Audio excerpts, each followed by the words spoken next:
Hello दोस्तों, नमस्कार। स्वागत है आपका आपके यूट्यूब चैनल एग्जाम 91 पे। तो दोस्तों कैसे हैं आप लोग? चलिए भाई, उम्मीद कर रहे हैं अच्छे होंगे आप लोग और सारी चीज़ें आपकी बहुत बेहतरीन तरीके से चल रही होंगी। पर दोस्तों आज जो हम लोगों का प्रैक्टिस सेट है ये थोड़ा सा मॉडरेट लेवल का प्रैक्टिस सेट है। इसमें जो जीएस और हिंदी के क्वेश्चन आपको देखने को मिलेंगे, हिंदी का आप लोगों को वीडियो देख ही चुके होंगे। जीएस का जो पोर्शन है, देखिए हिंदी सरल आप लोगों को कभी कभार इसलिए भी लग जाती है कि आप सोचते हैं कि यार हिंदी है, ये तो हमने पढ़ रखी है तो ये तो सरल है, तो वो तो आप लोग सरल के चक्कर में कर लेते हो, ठीक। लेकिन हिंदी में भी कुछ चीज़ें टॉपिक ऐसे होते हैं जो कितना भी पढ़ लो फिर कहीं ना कहीं कन्फ्यूजन थोड़ा बहुत रहता है और वो कन्फ्यूजन आपको दिक्कत देता है, ठीक है। तो उसी चीज़ को देखते हुए हम लोग यहाँ पे देखिए आज जो है थोड़ा सा मॉडरेट लेवल का सामान्य ज्ञान का पेपर लेके आए हैं। इस सामान्य ज्ञान में आपको आज पेपर के क्वेश्चंस जो होंगे वो थोड़े से अच्छे लेवल के हैं, ठीक है। चलिए तो क्वेश्चन स्टार्ट करेंगे। पहला क्वेश्चन देखेंगे क्या लिखा हुआ है कि सीआरपीएफ का मुख्यालय कहाँ स्थित है। लिखा हुआ है बंगलुरु और नई दिल्ली, देहरादून और पटना। Sorry sorry. तो सीआरपीएफ की जो है स्थापना कब हुई थी? सीआरपीएफ की स्थापना की अगर बात करेंगे तो ये हुई थी 27 जुलाई 1939 को, ठीक है। इसकी स्थापना हुई थी 1939 को, ठीक। ये क्राउन रिप्रेजेंटेटिव पुलिस के रूप में हुई थी, लेकिन बाद में ये जो है स्वतंत्रता के बाद जो 28 दिसंबर 1949 को संसद में एक अधिनियम पारित किया गया और जिसके तहत इसको केंद्रीय रिजर्व पुलिस बल कहा जाने लगा, ठीक है। और इसका मुख्यालय कहाँ है? तो नई दिल्ली में है। चलिए फिर द्वीपों सहित भारत की कुल तटीय रेखा की लंबाई कितनी है? द्वीपों को भी अगर हम लोग जोड़ लेंगे तो इसकी जो रेखा की तटीय रेखा की लंबाई है वो कितनी है? तो ऑप्शन है 75, 16.6, 6100, 8100 और 8500। तो यही है 75, 16.6 किलोमीटर की है। अगर मुख्य भूमि जो तटीय विस्तार जो है उसका मुख्य भूमि का, जिसमें हम लोग द्वीपों को नहीं शामिल करते हैं, तो 6300 किलोमीटर है। लेकिन अंडमान निकोबार और लक्षद्वीप समूह जो है अगर इनको हम लोग शामिल कर लेंगे तो 1216.6 किलोमीटर और बढ़ जाएगा, तो ये लगभग बन जाती जाके 75, 16.6 किलोमीटर। फिर देखिए कोलकाता किस नदी के किनारे स्थित है? गोमती, हुगली, सरयू या गोदावरी? तो कोलकाता, ये तो सरल है, कोलकाता जो है हुगली नदी के किनारे बसा हुआ है और ये भारत की सांस्कृतिक राजधानी भी कहा जाता था इसे, ठीक। गोमती नदी के किनारे कौन बसा है? तो लखनऊ है जो कि उत्तर प्रदेश की राजधानी है। और सरयू नदी के किनारे तो अयोध्या, ठीक, जो श्री राम जन्मभूमि कहा जाता है। और गोदावरी तो नासिक। 54 नंबर, संतोष ट्रॉफी का संबंध किस खेल से है? कल के पेपर में भी एक क्वेश्चन आया था कि भाई ये रणजी ट्रॉफी, मैंने देखा, मैंने वहाँ पे क्वेश्चन छोड़ रखा था, मैंने कहा था भाई कोई सभी लोग आप लोग आंसर दीजिएगा, पर शायद या तो मैं मूर्ख हूँ या फिर मेरी जो पब्लिक देख रही है वो महामूर्ख है। कैसे? क्योंकि उनसे अगर कोई क्वेश्चन को ड्रॉप कर दो, कह दो ये कमेंट में बताना क्वेश्चन सरल है, इतने महान हैं कि उस क्वेश्चन का जवाब ही नहीं देंगे। किसी एक बच्चे ने वहां पे लिख के बताया कि क्रिकेट, बस, बाकी तो सब इतने होशियार हैं कि जवाब देना उचित ही नहीं है। क्यों नहीं उचित है? क्योंकि उनको लगता है यार जवाब देंगे तो क्या ही फायदा, यार मुझे तो आता है, मैं क्यों जवाब दूं। तो मुझे नहीं लगता कि आप लोग उतने उस हद तक आप लोगों की मेंटल एबिलिटी है, उस हद तक आप लोगों की दिमाग की सोच पहुंच पाई है कि आपको वो जवाब देना चाहिए। अगर आपको उस क्वेश्चन का आंसर पता है तो जवाब देने में कोई दिक्कत नहीं है, आप जवाब दे सकते हैं। और अगर नहीं पता है तब तो फिर एक बात अलग की है, तब आप बता ही सकते हो कि सर जी हमको नहीं पता। लेकिन पता होने के बावजूद जवाब नहीं देना तो फिर ये मूर्खता के अलावा और कुछ नहीं है। चलिए, संतोष ट्रॉफी का संबंध तो ये फुटबॉल से हो जाएगा, ठीक है। आगे बढ़ेंगे। तुम मुझे खून दो मैं तुम्हें आजादी दूंगा, ये नारा किसने दिया था? तो सुभाष चंद्र बोस, गोपाल कृष्ण गोखले, चंद्रशेखर आजाद और लोकमान्य तिलक। तो ये जो नारा था ये थोड़े से अग्रेसिव टाइप के नेता थे, लेकिन बहुत ही शांत स्वभाव के भी थे। एक तरफ अग्रेसिव और एक तरफ शांत, ये कॉम्बिनेशन जब किसी के अंदर आता है तो वो बहुत भयंकर हो जाता है। और ये उसी भयंकर कह सकते हैं कंडीशन वाले व्यक्ति थे। और ये कौन थे? सुभाष चंद्र बोस। इन्होंने ही कहा था कि तुम मुझे खून दो मैं तुम्हें आज़ादी दूंगा। ये आज़ादी के लिए एक वाक्य दिया था नेताजी सुभाष चंद्र बोस ने, और इन्होंने देश के बाहर रहकर संघर्ष किया। फिर इन्होंने ये नारा दिया 1944 में। बर्मा यानी कि जो कि अब म्यांमार हो चुका है, उसमें इंडियन नेशनल आर्मी की स्थापना की और वहीं पे उन्होंने उसी में एक भाषण दिया था यही। 56 नंबर, इंग्लैंड के शासक जेम्स प्रथम और कौन शासकीय राजदूत जहांगीर के दरबार में आया था? देखो बहुत बढ़िया क्वेश्चन है, ठीक है। जेम्स प्रथम जो कि 1609 ईस्वी में, ठीक, और जहांगीर ठीक, जहांगीर के दरबार में भेजा था, किसको भेजा था? तो विलियम हॉकिंस को भेजा था। किसको भेजा था? विलियम हॉकिंस को इसने भेजा था। ठीक, मुगल सम्राट जहांगीर के शासन के साल के दौरान में जो है कैप्टन हॉकिंस और थॉमस रो दोनों भारत के दौरे पर आए थे।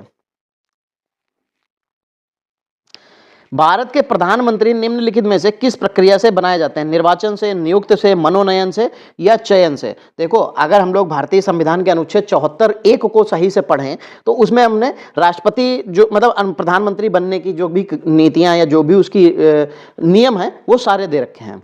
ठीक है, अगर हम लोग बात करेंगे कि भारतीय संविधान के अनुच्छेद 74(1) में क्या वर्णित है कि भारत का प्रधानमंत्री क्या होता है, तो वो राष्ट्रपति की सहायता करने हेतु एक मंत्रिपरिषद होगा जिसका एक प्रधान होगा जिसको हम लोग प्रधानमंत्री कहते हैं, और राष्ट्रपति जो है प्रधानमंत्री की नियुक्ति करता है। ठीक, और प्रधानमंत्री जो होता है वो बहुमत दल का नेता भी होता है।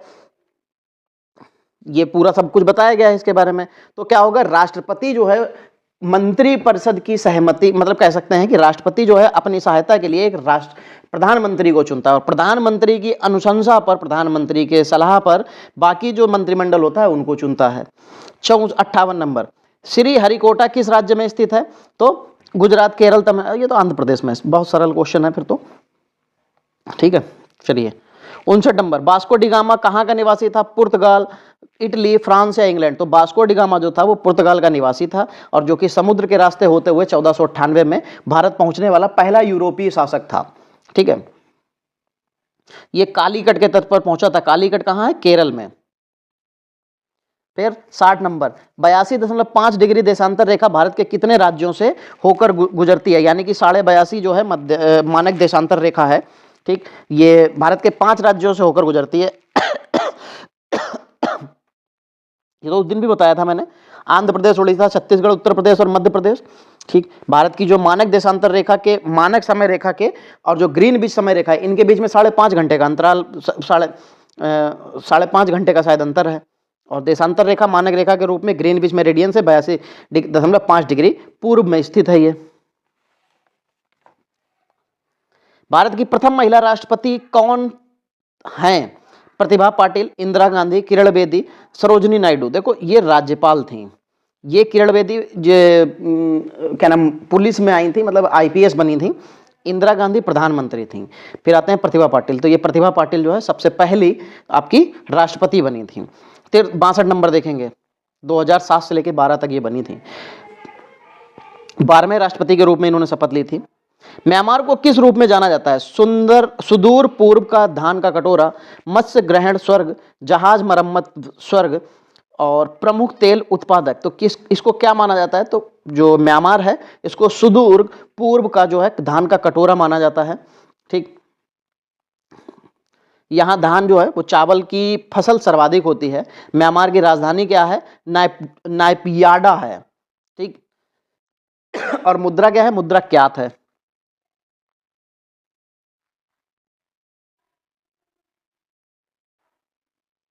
चलिए फिर देखिए 63 नंबर, पंचेत बांध किस राज्य में बनाया गया है? चलिए, तो झारखंड, पश्चिम बंगाल, केरल या हरियाणा? तो जो पंचेत बांध है ये झारखंड में दामोदर नदी के ऊपर बनाया गया जो है एक बांध है जो कि धनबाद जिले में पड़ेगा। इस बांध को सबसे 1959 में शुरू किया गया था। ये 22,155 फीट लंबा है और 134 फीट ऊंचा है, जो कि 40 मेगावाट की विद्युत की 2 इकाइयों का निर्माण भी करता है। 64 नंबर, राज्य में विधानसभा को कौन भंग कर सकता है? राज्यपाल, विधानसभा अध्यक्ष, राष्ट्रपति और उपराष्ट्रपति। तो देखिए यहाँ पे राष्ट्रपति और उपराष्ट्रपति दो तो ये पद बेकार हो गए यहाँ पे, क्योंकि विधानसभा की बात कर रहा है तो ये राज्यपाल हो जाएगा। और कल भी इसी तरीके का एक क्वेश्चन आपके प्रैक्टिस सेट में देखने को मिला था। फिर देखिए 65 number, the hero of Tiger Hill autobiography of a Paramvir पुस्तक के लेखक कौन है? बेनजीर भुट्टो, योगेंद्र सिंह यादव, वी.एस. नायपाल और मदर टेरेसा। तो देखो, बेनजीर भुट्टो का कोई काम ही नहीं था यहाँ पे। ये जो ऑप्शन दिया ये बहुत ही घटिया ऑप्शन है, कोई मतलब ही नहीं था इस चीज का। फिर जो पुस्तक है the hero of Tiger Hill autobiography of a Paramvir, तो इसके लेखक हैं योगेंद्र सिंह यादव। इन्हीं के द्वारा ये लिखी गई है। ठीक, क्योंकि ये परमवीर चक्र से सम्मानित सबसे कम उम्र के सूबेदार मेजर योगेंद्र सिंह यादव जो है 1999 में कारगिल जो युद्ध हुआ था उसमें संघर्ष को दर्शाती है। मतलब ये जो किताब थी उनके संघर्ष को दर्शाती है। विमानों की ऊंचाई ज्ञात करने के लिए किस उपकरण का उपयोग किया जाता है? अल्टीमीटर, टेकोमीटर, ओडोमीटर और इनमें से कोई नहीं।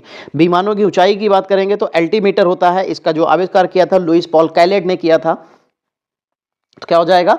अल्टीमीटर हो जाएगा। ठीक है, इसका आविष्कार लुईस पॉल कैलेट ने किया था। जंग लगे लोहे का भार में क्या परिवर्तन होता है? पहले जब मैं आपको बताऊं, मैंने जब कंपटीशन में सबसे पहली बार जब पैर रखा था, तो ये क्वेश्चन मुझे आज भी याद है। ये पता नहीं, मुझे याद भी नहीं मैंने सबसे फर्स्ट पेपर कौन सा दिया था। कोई ऐसे ही दोस्तों ने कोई फॉर्म डाल दिया था, मैंने डाला भी नहीं था, कोई पेपर देने गया तो वहाँ पे ये क्वेश्चन आया था कि जंग लगने पर लोहे के भार में क्या परिवर्तन होता है। तो मुझे लगा क्योंकि जंग लगती है तो लोहा भाई खपत होता है, और उसमें जो है धीरे धीरे लोहा गिरता है तो वजन भाई कम हो जाता होगा।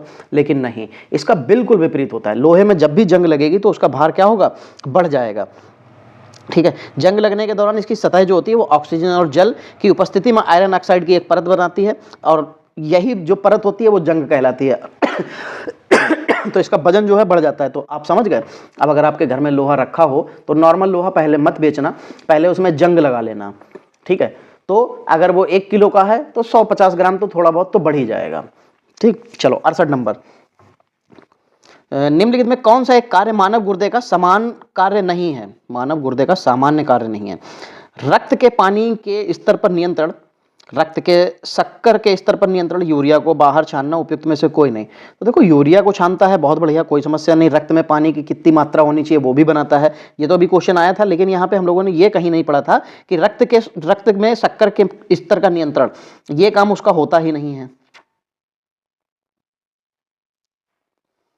कंट्रोल, शिफ्ट और आल्ट, इनको कुंजियां क्या कहते हैं? कॉम्बिनेशन लिखा हुआ है, मॉडिफायर, फंक्शन, अल्फा न्यूमेरिक और एडजस्टमेंट। ये कॉम्बिनेशन या मॉडिफायर की कह सकते हैं। ठीक है, क्योंकि जो ये मतलब किसी ना किसी के साथ यूज की जाती हैं, कभी ये सिंगल यूज नहीं की जाती हैं, जब हमको कोई काम स्पेशली करना होता है तब। ठीक, बाकी फंक्शन कीज 12 होती हैं, F1 से लेके F12 तक होती हैं। अल्फा न्यूमेरिक कीज जो होती हैं, वैसे तो कीबोर्ड पूरा 104 बटन होती हैं, उसमें 104 कीज होती हैं। ठीक है। एडजस्टमेंट की जो होती हैं वो आपकी एरो की जो बनी होती हैं वो वाली भी होती हैं। मलेरिया किस अंग को प्रभावित करता है? अंतड़ियों को, फेफड़ों को, जिगर को और तिल्ली को।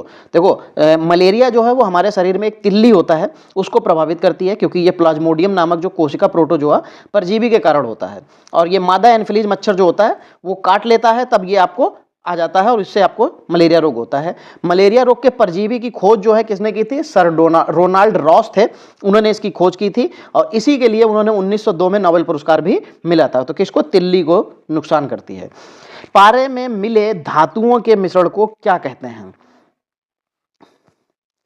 पारद धातु मिश्रण, मिश्र धातु, पारा नमक और विलयन। तो पारे में मिली धातु के मिश्रण को क्या कहते हैं? तो पारद मिश्र धातु मिश्रण यानी कि अमलगम कहते हैं। लार किसके पाचन में मदद करता है? तो लार प्रोटीन, वसा, फाइबर और स्टार्च। तो जो लार होता है ये एक तरीके का तरल पदार्थ होता है, मुंह में निकलता रहता है हर समय, सोते टाइम तो कुछ लोगों के मुंह से बाहर भी आ जाता है। तो एक तरल पदार्थ होता है, ये मनुष्य को जो है भोजन ग्रहण करने के दौरान जो है मुंह में उत्पन्न होता है, मुंह में हमेशा ही उत्पन्न होता रहता है, थोड़ा थोड़ा हम लोग इसको लीलते रहते हैं। लार का काम क्या है? वो भोजन को गीला करती है और उसकी लुगदी बनाने में, और कह सकते हैं कि उसके स्टार्च को वहां पे पाचन करने में मदद करती है। लार जो है, लार में एमाइलेज एंजाइम होता है जो कि स्टार्च को माल्टोज डेक्स्ट्रिन में तोड़ता है। लार जो है वो प्रोटीन, वसा व फाइबर को नहीं पचा पाती है, तो सिर्फ किसको पचाती है? तो स्टार्च को पचाती है। फिर 73 नंबर, यदि किसी झील की सतह पर पानी जमने वाला हो तो उसके तल का तापमान कितना होगा? 4 degree centigrade, 100 degree centigrade, 3 degree centigrade और 0 डिग्री सेंटीग्रेड। तो देखो, जब भी कभी जमने वाला होगा तो उसकी तली का जो तापमान होगा वो 0 डिग्री सेंटीग्रेड होगा, क्योंकि आपको पता है अगर कोई जल है, अगर वो निश्चित तापमान 100 डिग्री पर पानी जो है क्या करता है? गर्म करने, उबलने लगता है और भाप में परिवर्तित हो जाता है। और इसी प्रकार अगर हम लोग देखेंगे तो 0 डिग्री सेंटीग्रेड पर पानी को ठंडा करने पर क्या होता है? वो जमने लगता है और बर्फ में परिवर्तित हो जाता है। झील का पानी जमने वाला हो तो उसके तल का तापमान 0 डिग्री सेंटीग्रेड हो जाएगा। चलो फिर 74 नंबर देखेंगे, वक्र की कार्यात्मक इकाई क्या होती है? थोड़ा छोटा कर दें इसको। हाँ, वक्र की कार्यात्मक इकाई पूछी जा रही है, क्या है? न्यूरॉन, नेफ्रॉन, बोमन संपुट, ग्लूमेरुलस, ग्लूमेरुलस। तो वक्र की जो कार्यात्मक इकाई होती है, ये वही क्वेश्चन अभी पूछा जा चुका था, उस दिन बताया था कि नेफ्रॉन होती है इसकी इकाई। 75 नंबर, समान ताप एवं दाब पर किसी गैस के समान आयतन के आयतन में अणुओं की संख्या समान होती है। यह नियम किसका है? समान ताप एवं दाब पर किसी गैस के आयतन, समान आयतनों में अणुओं की संख्या समान होती है। यह नियम किसका है? तो बॉयल का नियम, चार्ल्स का नियम, अवोगाद्रो का नियम, ग्राहम का नियम। तो ये अवोगाद्रो का नियम होता है, जिसमें ये कहा जाता है कि एक ही ताप व दाब पर सभी गैसों के समान आयतन के में अणु की संख्या समान होती है। ये नियम जो है आदर्श गैसों पर लागू होता है, और अवोगाद्रो का नियम जो है 1881 में आया था। ठीक है, चलिए, तो ये जो आज के हमारे जो 25 क्वेश्चंस थे, थोड़े से बेहतरीन थे, थोड़ा सा लेवल अच्छा था। कुछ क्वेश्चन तो बहुत ही ज़्यादा अच्छे थे, जिनको करने के लिए हमको सोचना पड़ रहा था कि भाई ये क्वेश्चंस जो हैं कैसे हो सकते हैं। चलिए, तो आज की क्लास यहीं तक रखेंगे, मिलेंगे अगली क्लास में, तब तक के लिए जय हिंद दोस्तों।